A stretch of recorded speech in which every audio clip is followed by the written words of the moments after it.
ये देखो कितना प्यारा है ना थाईलैंड। हनीमून पे ना थाईलैंड चलते हैं। क्या यार राहुल, हनीमून पे थाईलैंड कौन जाता है?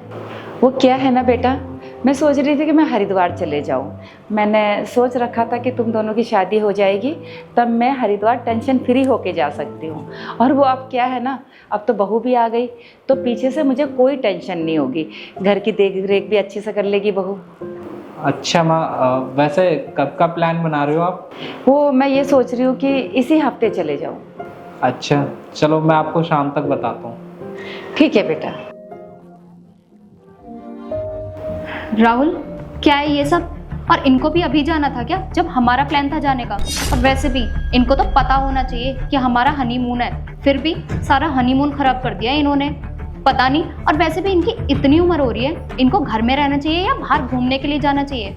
देखो राहुल, मुझे कुछ नहीं पता, वैसे भी ना घर में बहुत काम रहता है। और वैसे भी हम घूमने चले जाएंगे तो इस घर का ध्यान कौन रखेगा? घर में हजारों काम होते हैं, झाड़ू पोछा बर्तन कपड़े, कौन करेगा वो सब? यार तुम पागल हो गई हो क्या? मेरी मम्मी क्या नौकरानी है क्या जो इस घर का सारा काम करेंगी? अच्छा, तो क्या मैं नौकरानी हूँ? हाँ, तुमने तो मुझे नौकरानी ही समझा हुआ है ना, कि मैं दिन भर पूरे घर का काम करती रहूंगी।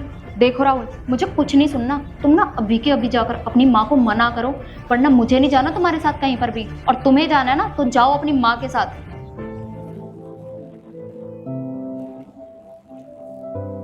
अरे मेरी बात तो सुनो यार, मेरा वो मतलब नहीं था।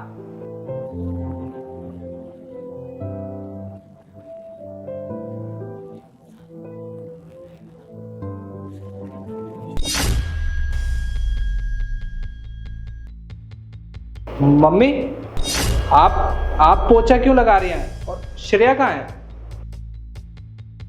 वो राहुल, मेरी ना कमर में बहुत दर्द हो रहा था, तो इस वजह से मैं थोड़ा सा रेस्ट कर दी थी। अगर तुम्हारी तबीयत खराब है और कमर में दर्द हो रहा है तो तुम मम्मी को मना कर सकती थी ना कि वो पोछा ना लगाए। क्या हुआ बेटा, तू बहू को क्यों डांट रहा है? ये मेरा भी तो घर है और मैं थोड़ा सा काम कर भी लिया तो क्या हुआ? बहू की तबीयत सही नहीं है। हाँ राहुल, मम्मी जी ठीक तो बोल रही हैं, जितना ये घर हमारा है उतना ही मम्मी जी का भी है। अगर थोड़ा सा काम कर लेंगे तो क्या ही हो जाएगा। श्रेया, बात वो नहीं है कि घर का काम कौन कर रहा है कौन नहीं। बात यह है तुम्हारी अभी अभी शादी हुई है और आते ही तुम ये सब चीजें कर रही हो। अरे तुम्हें अच्छा लग रहा है क्या तुम्हारे यहाँ होते हुए मम्मी घर का काम कर रही है? और ऐसा कौन सा काम कर लिया तुमने जो तुम्हारे कमर में दर्द हो रहा है? वो मैं ना, हम दोनों को हनीमून पे जाना था तो बस उसी की पैकिंग में लगी हुई थी, तो इसी वजह से ना मेरी कमर में दर्द हो गया।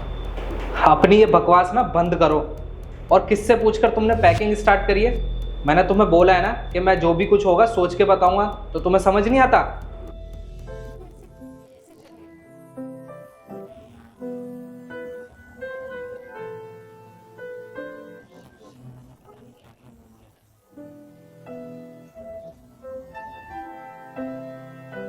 नमस्ते मैडम, ये लो आपके चावल रह गए थे ना।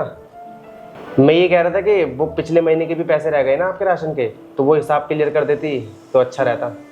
अरे भैया, अभी मेरे हस्बैंड की सैलरी नहीं मिली है। जैसे मेरे हस्बैंड की सैलरी मिल जाती है मैं सबसे पहले आपके पैसे पहुंचाती हूँ। अरे नहीं मैडम, आपने पिछले महीने भी यही बोल दिया था और अभी भी यही बोल रही हो। हमें ना मालिक ने साफ साफ बोल दिया कि अगर आप पैसे नहीं दोगे ना तो आपका राशन वापस ले आऊँ मैं। अरे भैया, आप ये कैसी बात कर रहे हो? हर बार आप ही की दुकान से तो राशन आता है और फिर भी आप ऐसे कर रहे हो। मैं कौन सा आपके पैसे कहीं लेकर भाग रही हूँ? ले लेना अगली बार आप। अरे तो मैडम इसमें मैं क्या कर सकता हूँ, मेरी थोड़ी ना गलती है। और अगर आपकी औकात नहीं है ना राशन उधार लेने की तो उधार मंगाया भी मत करो। लाओ सामान वापस करो। ओ भैया, किस तरीके से बात कर रहे हो? कितने पैसे हुए तुम्हारे? वो मैडम 4,000 रुपये हो गए हैं। इन्होंने पिछले बार भी बहाना मार दिया था और अभी भी बहाना ही बना रही है। 4,000? जब मैं सामान मंगाती तो 2,000 का, ये 4,000 कैसे हो गए? वो सब मुझे नहीं पता मैडम, वो राशन तो ये मंगाती है ना महीने में 2 बार, तो आप इनसे पूछो। अच्छा ठीक है, मैं भी पैसे लेके आती हूँ।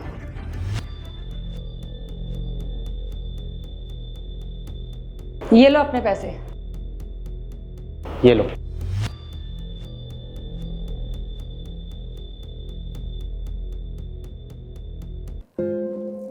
बहू, थोड़ा ना हाथ रोक के चलो, ये फालतू का सामान मत मंगवाया करो।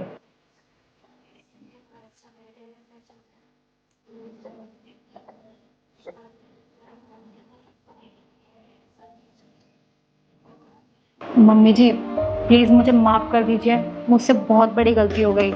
अरे मैं तो अब तक आपको इतना भला बुरा बोलती रही, और आपने मुझे किसी से दो बातें तक नहीं सुनने दी। आपकी जगह अगर कोई और सास होती ना तो वो बाहर वाले का ही साथ देती, पर आपने यहाँ पर मेरा ही साथ दिया। नहीं नहीं बेटा, तेरी कोई गलती नहीं है। क्या है ना, आजकल के बच्चे सोचते हैं कि हमारा ससुराल हमारे हिसाब से चले, लेकिन ऐसा कुछ होता नहीं है। बस मैं एक बात कहूँगी तुझे कि ये छोटे छोटे कपड़े घर में मत पहना कर, क्योंकि कोई बाहर का आदमी आता है और वो गलत तरीके से देखता है तो मुझे अच्छा नहीं लगता।